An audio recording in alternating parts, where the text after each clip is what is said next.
the euro area and outside Europe. So this is in the works, and I hope to be able to announce a bit more in a few days. Thank you. Next question to Francesco Canepa of Reuters. Francesco, please. Good afternoon. So my first question is about the balance of risk. You said it's broadly balanced. Could you give us some of the flavor of the discussion, because I don't see it in the opening statement. And the second question is about the good place. Are we still in a good place? Thank you very much. You will have noted, because you are an avid reader of our monetary policy statement, that we no longer state in the monetary policy statement whether the balance of risk is whether the risks are broadly balanced or tilted to the downside or tilted to the upside. We did that during the period of COVID, because we thought it was good guidance to have at the time. Now what we do as a policy and as a general practice that we have not moved since COVID is we list the upside and the downside risks component, both in relation to growth and in relation to inflation. And then it's not for you to actually second guess. There is a debate that goes on in the Governing Council, because it's always a question of judgment and collective approach to those risks and the range of the risks, the extensiveness of the risks, and that is debated. What I can tell you is that we are not seeing a reduction of the range of risks. But, when I think of geopolitical risks, for instance, it's ebb and flow. When I look at uncertainty about tariffs, it's up and down and out and back. And that has been going on for quite a few quarters, actually. So, no reduction of the range, but equally the sentiment around the table of the Governing Council that it's broadly balanced. Now, are we still in a good place? I would certainly argue that we are in a good place, and inflation is in a good place. Now, 2 words of explanation, because some of you might be riveted to the January data point, and I would like just to remind you that our good place is a factor of whether we are convinced that we will reach our medium-term target of 2%. And we cannot be hostage to one data point. I've said that many times. We cannot be hostage to one reading of inflation, which is set to vary over the next months. If you look at, I'm happy to go down into what's underneath, but this, 1.7, there are multiple causes, and in the monetary policy statement, we take really good care of saying what has gone up, what has gone down. You have a bit more of one category versus the others. So as a result of that, we have this particular reading. But some of them are idiosyncratic and will go away. There is a significant component on energy, which has gone from -5 point something, which has gone to -5 point something, and which is largely a base effect from last year's energy costs. But it is also a fact that inflation is moving gradually down to our target, and we see it at target in the medium term. And I would add one thing, because you didn't ask me, but no, I'll wait until somebody asks me. Aude Kersulek of BFM Business, please. Aude. Good afternoon, and thank you for taking my question. Under what conditions of inflation undershooting would the ECB consider easing monetary policy? How long and how far below 2%? And on another subject, in the US, Kevin Warsh has been nominated to chair the Federal Reserve. Former central banker McCartney called it a fantastic choice. Do you share that view, and have you worked with Mr. Warsh before? Thank you. So on Kevin Walsh, yes, I have known him for a long, long time. Back in the financial crisis days, where he was in public service, and I was Minister of Finance at the time. So we go back a long way, and I very much welcome the announcement of his appointment. Now, I just want to take you back to the undershooting. We have projected undershooting in 2026 for a long time. And if you go back to our September projections, for instance, which were the last projections conducted by the ECB, we had actually this 1.7 and the 1.8 for the entire year. So this was changed and moved up in December. In a way, we are going back to the track that we had anticipated, and this is also what markets and economists are anticipating. But if you look at our, medium-term target, which is what we rely upon, we are at 2% in 27, 2% in 28. I'm myself particularly attentive, as you know, to services. Services is declining a little bit. I'm also very attentive as a result to wages. We have the wage tracker, which seems to guide us towards more growth moderation. We will have more data and intelligence coming out of the March exercise, but there is nothing that is really changing the baseline at all. And we, as I said, be looking at all data, not one single data point. Olaf Storbeck of the Financial Times, please.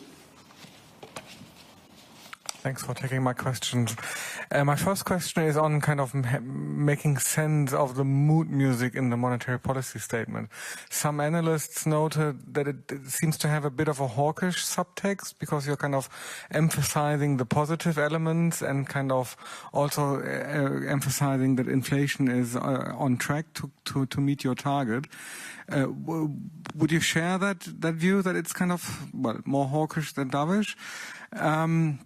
My second question is on core inflation, which has fallen to, I think, the lowest level since October 2021 and is also below the ECB's Q1 forecast. Does the governing council see this as a good development, as it kind of suggests inflation is coming down further and quicker than potentially expected, or is this seen as a rather kind of negative trend because disinflation might be stronger than you want it to be? Thanks. Thank you for your two questions. So on your first question, I would like to mention that our monetary policy is in good shape. And it's in good shape because it is agile and it is prepared to do what is necessary in order to reach our medium-term 2% targets in a symmetric way, as we decided in our strategy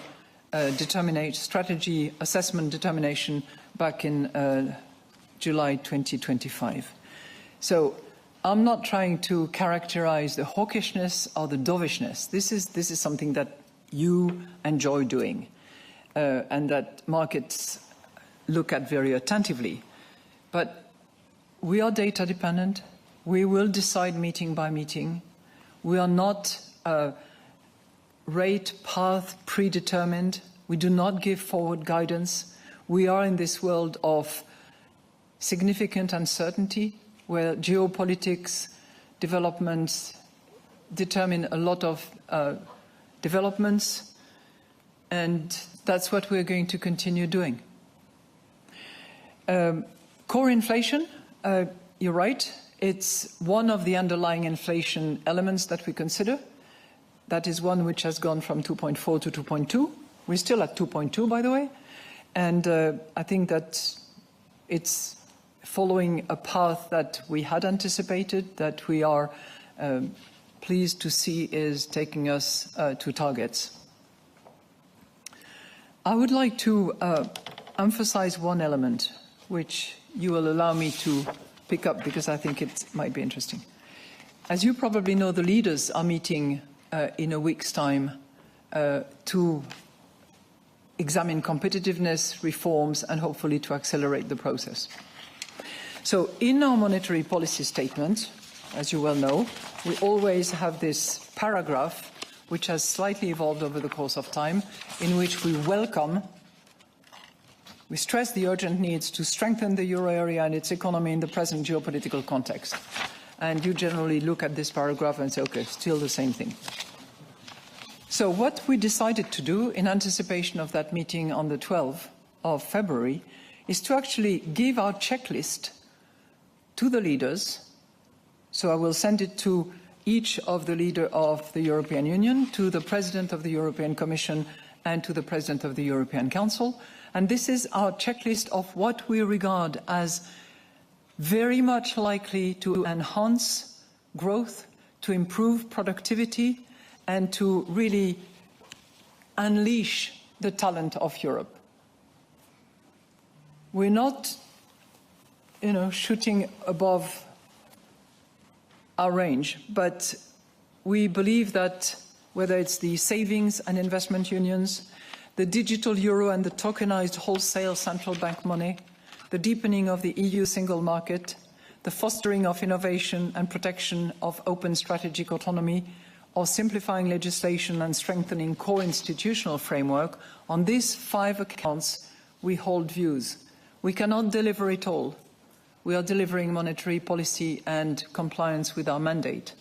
But we strongly feel that significant reforms have to be either deepened, accelerated, in order to deliver on what is the potential of Europe. So that's something that I thought I would mention. Stefan Reccius of Handelsblatt, please. Stefan. Thank you. Good afternoon. I have a follow-up on the global euro debate, in particular with regard to Eurobonds. So you checked a few items that you think are important, but what about common defense spending as a critical element in this regard? Is it sufficient in terms of a global euro, or should the EU be even bolder when it comes to Eurobonds and the permanent feature of a euro safe asset? Thank you. Well, thank you for your question, and it is definitely part of our checklist. And now Chelsea Dolani of the Wall Street Journal. Chelsea, please. Thank you for taking my question. Today's statement talked about the low employment rate, but if you look at some of the other indicators of labor market resilience, they seem to be telling a slightly different story, things like labor demand, hiring intentions, vacancy rates. So I'm wondering how you're balancing these different signals. Is the labor market potentially weaker than it may appear based on the unemployment rate?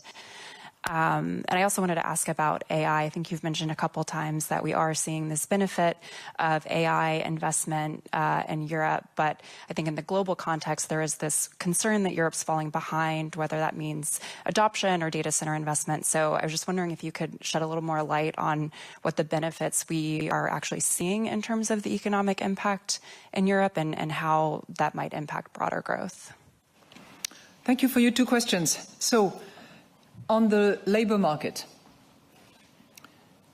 we are seeing, first of all, a lot of the data that we get on labor and the labor market in its various dimensions, you referred to vacancies and rotation, are a bit backdated. So very often in January, we look at data that we get from the 3rd quarter, some of it from the 4th, but it's generally with a lag. What we are seeing is increased participation in the labor market. We are seeing slightly lower unemployment, 6.2 coming from 6.3. We are seeing vacancies that are growing more moderately than we had in the past. And it's a labor market that is still active. As I said, where unemployment is almost at rock bottom. So we will continue to pay close attention because obviously it has an impact on particularly the wage negotiations that we pick in our wage tracker to try to understand where salaries where the drift is going, which is the difficult part to determine, where the one-offs are likely to arise as well. So that's what I can tell you about the employment. But we're certainly not saying that the labour market is in difficulty. On AI investment, one of the good news story as far as the European economy is concerned is that while the net export activity and contribution to growth is on the decline, the domestic market is responding strongly. Consumption is improving a little bit, but not much. But investment is the big story. And whether you look at public investment, particularly in defense and infrastructure, and as a result, well, I'll come to that in a second. Construction is also a derivative of infrastructure investment. But it's not just the public sector, it's also the private sector. We see significantly higher number in terms of private sector investment. And that is particularly the case in what I used to call ITC or ICT, which I think we have to be a bit more granular about because it's AI related, but it's everything having to do with AI. So it's not just AI, it's the infrastructure that comes with it. So construction of data centers in the pipeline and going through the process of licensing and authorization. It's software, it's hardware, it's a lot of investment that is coming out of that particular segment. The really interesting thing from our perspective is how it will impact productivity and how it will contribute or not to inflation, depending on the level of improved productivity. There is a little bit of that, but it's going to take a while to unleash. Thank you. That concludes our press conference today. So we will see each other again, if you want, on the 19th of March. And up until then, all the best. Thank you very much.